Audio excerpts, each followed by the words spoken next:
আমি যাকে বিয়ে করব তার মাসিক ইনকাম কম নিম্নে 2-3 লাখ তো থাকাই লাগবে।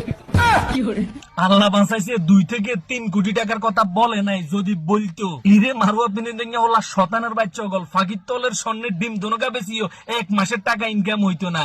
আফা তোর উপরে দয়া করছে, মায়া করছে, এই জন্য বলছে শুধু 2 থেকে 3 লক্ষ টাকা ইনকাম লাগবে। তো আফা ইনকাম যদি আর একটু কম হয় তাহলে আপনি কি বিয়ে বসবেন নি? একটু কম চাই না না, কম হলে তো ডেফিনেটলি চলবে না।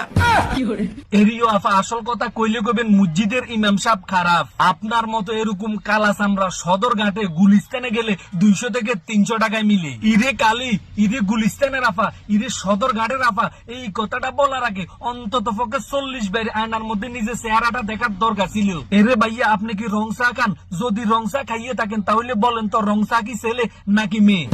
ওমা বুঝেন না বিষয়টা কেন? আফা কিন্তু জানে রং চা ছেলে নাকি মেয়ে। এমনি চাইয়েন না, এমনি চান। রংচা হচ্ছে পুরুষ। রং চা যদি পুরুষ হয় তাহলে রং চা তো মুসলমানই হইব। আর রং চার বিয়ে শাদী হইব। যদি না হয় তাহলে আপনি কেমনে বুঝলেন রং চা যে পুরুষ? একটু বিশ্লেষণ করি কোন চাই। এমনি ব্যাটকে চাইয়েন না, এমনি চান। কারণ রং চার ভেতরে দুধ নাই, কিছু নাই, চিনি নাই, না চিনি আছে অল্প কিন্তু দুধ তো নাই, আর এজন্য ওটা হচ্ছে পুরুষ। এমনি কথা কি লিয়ে তো না কোনো বেজাল আছে? রং চার মধ্যে কোনো দুধ নাই এই জন্য এটা হচ্ছে গিয়ে পুরুষ, আর দুধ চার মধ্যে দুধ আছে এই জন্য এটা হচ্ছে গিয়ে মহিলা। বুঝেন না বিষয়টা কেন? ওই চান। আর দুধ চা হচ্ছে মহিলা, কারণ ওটার মধ্যে দুধ আছে, বেশি বেশি করে মিষ্টি আছে, সবকিছু আছে। এই বেড়াছেন ভাইয়ারা আসল কথা, লুঙ্গিটা একটু শক্ত করে বসেন। যদি শক্ত করে না বসেন হাসতে হাসতে লুঙ্গির নিচে দিয়ে খুইলে যাবো, এরপরে নিচে দিয়ে রং চা সুর করে বেরিয়ে যাবে।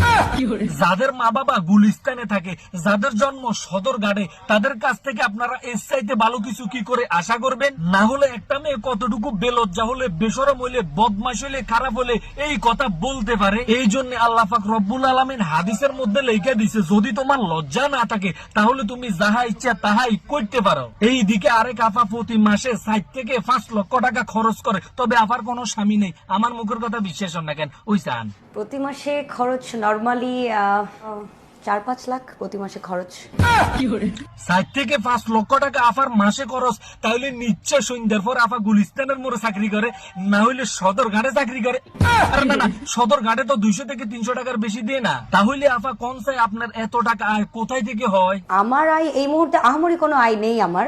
ওমা তাহলে কেমনে কি বুঝলাম না, তুই হিসাবটা একটু ক্লিয়ার করে বুঝিয়ে দেন চাই। ফ্যামিলি আর বয়ফ্রেন্ডের উপর দিয়ে চালিয়ে দিচ্ছি। বাহ বাহ, সমাজ রাও সমাজ রাও। ইরে মারো আপনি দিন হলা শতানের বাচ্চা গল, টাকা রুজি করে মারে দেশ না, ঘরে দেশ না, মসজিদে দেশ না, দেশ শতানের বাচ্চার ঘরে। আর শতানের বাচ্চারা তোর টাকা নিয়ে আমেজ ফুর্তি করে। আজকে ওই গানটার কথা মনে পড়ে গেছে। ওই গানটার মধ্যে বলছিল না কি দেখার কথা কি দেখছি, কি বাবার কথা কি ভাবছি। 30 বছর পরে আইসো আমরা স্বাধীনতা বাংলাদেশ খুঁজতেছি। আপনারা যদি সত্যি লাল সবুজের ছায়ার তলে থাইকে থাকেন, স্বাধীন বাংলাদেশে থাইকে থাকেন, বুকের মধ্যে হাত দিয়ে বলেন তো এইটা কি স্বাধীন বাংলাদেশের দৃশ্য? একটা মেয়ে বলতেছে তাকে যে বিয়ে করবে সেই মানুষটার প্রতি মাসে 2 লক্ষ থেকে 3 লক্ষ টাকা ইনকাম লাগবে, তাও আবার সেই মেয়েটা দবদবে কালা।